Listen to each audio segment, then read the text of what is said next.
Hi folks, Lou here.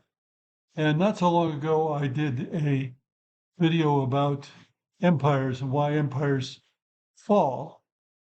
And one of the comments suggested a reason, which I have to say is not a reason why empires fall. And that's what I want to talk about.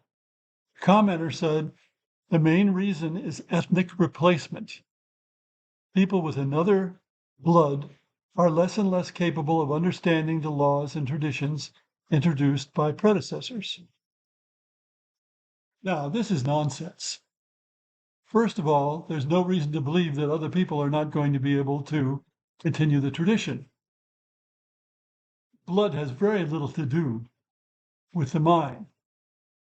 And if somebody grows up in a particular milieu, they're going to think pretty much like the other people. It's like in Christian nations, many people grow up Christians, whereas in an Islamic nation, many people grow up in Muslim tradition.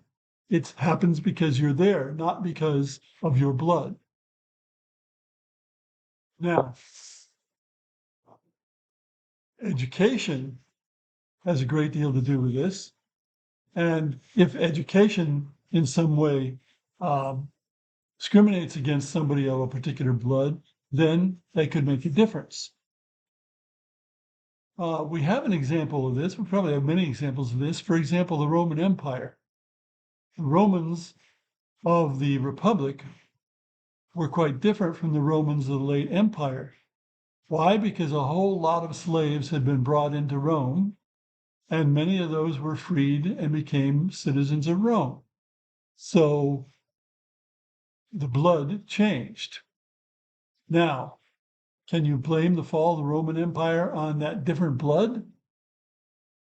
Well, I don't think so, any more than you can blame it on Christianity, although you might be able to pick out certain things that make it so, or appear to make it so. But it's very difficult to tell. There are lots of other things that influence people's attitudes. For example, in the Roman Republic, the individuals expected to serve in the army and serve in the army a lot.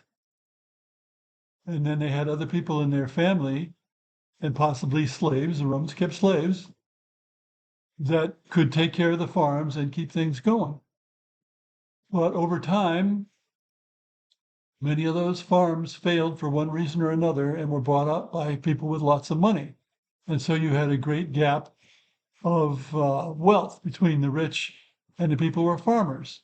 And so over time, the attitude that it was your job, your duty to serve your country in the military went away, and the empire had to use a military that was paid and was often recruited from non-Romans.